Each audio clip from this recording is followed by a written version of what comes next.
चीज को negative sense में मत लीजिए, हर चीज को नकारात्मक सोच में मत लेके जाइए। सो हे गाइस, दिशा पटानी की सिस्टर खुशबू पटानी का वीडियो बहुत ज्यादा वायरल हो रहा था, जहाँ पे ये बोल के वीडियो को वायरल किया जा रहा था कि वो प्रेमानंद जी महाराज के बारे में ये सब कुछ बोलती है। हालांकि ये वीडियो बहुत पहले का था, जिसको उन्होंने क्लैरिफिकेशन दिया था। तो इसके ऊपर में क्या कुछ बोला आप खुद देख लीजिए। हेलो एवरीबॉडी, जय मां काली। ये वीडियो मैं रिकॉर्ड कर रही हूँ अपने स्टेटमेंट के लिए। कुछ दिनों पहले अनिरुद्ध आचार्य ने 25 साल की लड़कियों के लिए कुछ अपशब्द शब्द बोले, जो एक सामाजिक जीवन में धर्मगुरु के द्वारा बोले गए शब्दों की मान्यता में कारगर साबित नहीं हो सकते। उन शब्दों के खिलाफ मैंने कुछ शब्द बोले और उसके लिए काफ़ी ज़्यादा ट्रोलिंग हुई, काफ़ी अलग लेवल पे उस वीडियो को ले जाया गया। चलिए कोई बात नहीं, जब बोला है तो बोला है। लेकिन कुछ ही घंटों में एक अलग चेहरा देखने को मिलता है, जहां पर प्रेमानंद महाराज जी लड़कियों के लिए कुछ बोल रहे हैं किसी वीडियो में, और मेरी वीडियो जो अनिरुद्ध आचार्य जी के साथ थी उसको काट के उनकी वीडियो के साथ लगा दिया जाता है और ये टाइटल दिया जाता है कि प्रेमानंद महाराज जी के लिए मैंने टिप्पणियां दी। जब ये पूरा इंसिडेंट हुआ उस समय ना ही मैंने ये वीडियो देखी थी, ना ही मुझे उसके बारे में कुछ पता। ये पूरी वीडियो मैंने अनिरुद्ध आचार्य के लिए बनाई थी। वो यहाँ तक बोलती है कि उनका जो भी बात था, जो भी वक्तव्य था, वो प्रेमानंद जी महाराज के बारे में नहीं था, अनिरुद्ध आचार्य जी के बारे में था, क्योंकि उन्होंने भी सेम वही टॉपिक बोला था जो कि प्रेमानंद जी महाराज ने बाद में बोला है। क्या कुछ बोला उन्होंने इस मैटर पे आप खुद देख लीजिए। दुनिया भर की बातें, दुनिया भर की गालियां, दुनिया भर की ट्रोलिंग, दुनिया भर की नेगेटिविटी झेली मैंने, सिर्फ एक ऐसी चीज के लिए जो मैंने करी ही नहीं। अनिरुद्ध आचार्य के लिए आप मुझे बोल सकते हैं कि हाँ मैंने बोली, मैं बिल्कुल उसको लेने को तैयार हूं। लेकिन प्रेमानंद महाराज जी के लिए मेरे मुख से एक शब्द नहीं निकला, ना ही मुझे उनकी वीडियो के बारे में कोई भी ज्ञान था। लेकिन उनके जो फॉलोअर्स थे उनकी भी गालियां मैंने खाई।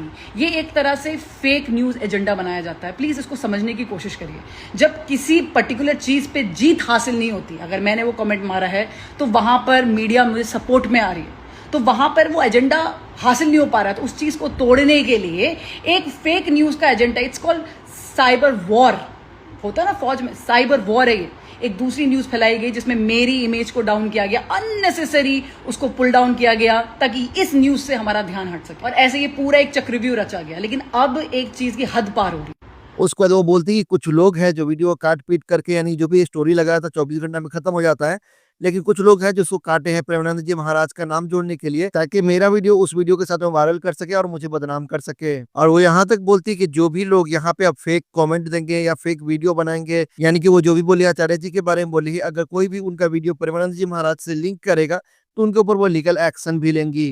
हद तब पार हुई जब प्रेमानंद महाराज जी को किसी की फेसबुक में थ्रेट आई। अब इस न्यूज को चलाएं कैसे, समझ में नहीं आ रहा है ना। तो जो चल रही है उसे में चिपका दो, तो मेरा नाम दोबारा इसमें लिया जा रहा है। बोल रहे हैं पीछे से टीवी वालों का नाम, ऑडियो लगा दी, और उसके बाद फिर प्रेमानंद जी की फोटो लगा दी, फिर मेरी वही लगा दी अनिरुद्ध आचार्य वाली कि भाई इन्होंने बोला है तो ऐसा हो रहा है, समथिंग लाइक दैट। अगेन मुझे उसमें जोड़ा जा रहा है। सो मैं ये खुलेआम इस चीज को बोलती हूँ, जहां जहां जिस बंदे का मेरे को दिख गया अब आज से कि आपने मेरा नाम, या बंदी जो भी इसको कर रहा है, शैतान का कोई लिंग नहीं है, जिसमें मुझे पता चल गया कि आपने मेरा नाम अननेसेसरी प्रेमानंद महाराज जी के साथ जोड़ा है, वो भी उनके जो डेथ थ्रेट्स आ रही है उसमें जोड़ा जा रहा है, मैं इतना सीरियस लीगल एक्शंस लेने वाली हूं आपके खिलाफ कि आप भी सोचेंगे अपने जीवन में कि ऐसा हमने क्यों किया।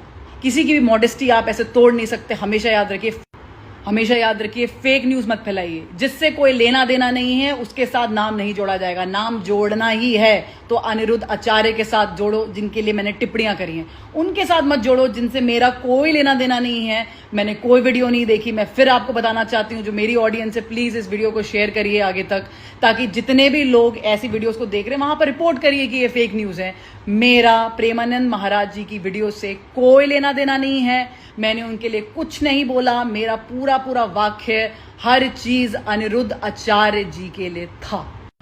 30 जुलाई को मैंने अपना एक रिटन क्लैरिफिकेशन भी डाला था। आप लोग मेरी पेज में जाके मेरा रिटन क्लैरिफिकेशन देख सकते हैं। उसमें मैंने ये बात क्लियरली बोली है, बट मुझे ऐसा लग रहा है कि शायद लोगों ने पढ़ा ही नहीं है मेरा ऑफिशियल क्लैरिफिकेशन, और दैट इज वाई इस लेवल का ड्रामा चल रहा है।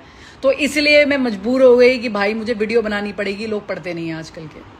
बहुत सारे लोग मुझसे ये भी बोल रहे हैं कि उन्होंने बोला था तो आपको मिर्ची क्यों लग रही है, आप क्यों बोल रहे हैं। सो मुझे मिर्ची इसलिए लग रही है क्योंकि जब आप एक जनरलाइज स्टेटमेंट पास करते हैं और आपके शिविर में जब ऐसी लड़कियां आती हैं, औरतें आती हैं, जब वो सुनती हैं तो ये डीप रूट्स तक ये बात जाती है कि ये नहीं होना चाहिए। जो पेरेंट्स अपने बच्चियों को पढ़ने नहीं देना चाहते हैं उनके लिए ये वैलिडेशन टिक हो जाता है कि जल्दी जल्दी लड़कियों की शादी करा दो, भाई ये तो मुंह मार रही हैं। फिर एक और स्टेटमेंट आता है कि नहीं, हमने तो सबके लिए नहीं बोला, हमने कुछ के लिए बोला। भाई भारत की पॉपुलेशन जानते हो कितनी है? कितनी है भारत की पॉपुलेशन? उसमें कुछ कितनी होंगी? ये कोई हम वहां पर बैठ के कोई हम वेनेजुएला में नहीं बैठे हुए हैं कि कुछ हजार लाख में पूरी पॉपुलेशन खत्म हो गई। कुछ करोड़ों में है और कुछ के लिए ये आवाज उठाई जा रही है और ये बिल्कुल उठाई जाएगी। लेकिन इसका गलत तात्पर्य किसी और से मत जोड़िए, प्रेमानंद महाराज से मत जोड़िए। फिर इस पे बहुत लोग बोलते हैं कि क्या गलत है अगर लड़की जल्दी टाइम से शादी कर ले, अच्छा ही है ना, घर बस जाएगा, बच्चे पैदा हो जाते हैं टाइम पे। ये सब चीजें आती सुनने में आ रही बहुत ज्यादा। क्या गलत बोल दिया, इसमें क्या गलत है, इधर उधर मुंह नहीं मारेगी। तो मैं आज उसमें आपको थोड़ा गलत समझाने की कोशिश करती हूँ, पैट्रियार्कल सिस्टम समझाने की कोशिश करती हूँ।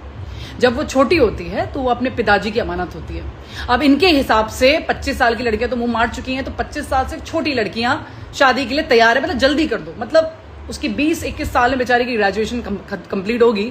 जब तक कि वो सोचेगी कि अपने पैरों पे खड़ी हूं, दुनिया देखूं, घूमूं, अपने अपने पंखों को फहराऊं, आजादी लूं, मुझे फ्रीडम चाहिए, तब तक उसकी शादी हो जाएगी। और घर से निकलते ही पिताजी की अमानत जो है अब अपनी हस्बैंड की अमानत बन जाती है। मैं कोई क्या कमोडिटी हूं? मैं कोई कमोडिटी हूं कि चारे की तरह कभी यहां और कभी यहां डाला जा सकता है? ये फाइट फ्रीडम की है, आजादी की है ये फाइट। अनिरुद्ध आचार्य के लिए जो टिप्पणियां दी गई उस टाइम मैंने ये जब रिकॉर्ड किया तो मेरी स्टोरी में आउट हो गया। अब स्टोरी तो भाई होती है 24 घंटे की, ये रील में तो थी नहीं। रील में होती तो आप सब लोग उसको देख सकते थे। 24 घंटे में जिसने उस टाइम देखा उसने देखा, बाकी गायब। इसीलिए इसका इतना ज्यादा मिसयूज हो गया। इस वीडियो को काट काट के जब उनका मैंने नाम आगे लिया, अनिरुद्ध आचार्य बोला, जब मैंने जहां पर वो काट दिया, मुंह मारने वाला डाल दिया, उसके आगे वाला डाल दिया, ऐसे कर कर करके एक बहुत बड़ा प्रोपोगेंडा फैलाया गया। सो मैं उन सब से बोलना चाहती हूँ जो अलग अलग चैनल्स में काम कर रहे हैं, जो ये इन्फॉर्मेशन को मीडिया में बार बार आउट कर रहे हैं, थोड़ा सा अपने अंदर डिग्निटी को रखिए। अगर आपके अंदर इंसानियत है, अगर आप सच के तरफ जाना चाहते हैं, भले ही किसी ने कुछ भी, मैं बोलूँ ना, जो बोला है बोलो, जो बोला है भाई बोलो, लेकिन सच का साथ दीजिए। जो सच है वो बताइए, झूठ नहीं। याद रखिए इनके लीगल रेपरकेशंस हैं। और तो और वो यहाँ तक बोलती कि उनका जो भी बात है और लोग उनको पॉजिटिव वे में ले, नेगेटिव वे में नहीं ले। यानी कि जब उनकी बहन राखी बांधे तो वो बोले कि मैं तुम्हें गंदे लोगों से बचाऊंगा। उस वीडियो में एक शब्द नामर्द मैंने बोला है काफी, कि जो फॉलोअर्स हैं वो ऐसे हैं करके, उन चीजों में काफी लोगों को वो चीज पसंद नहीं आई।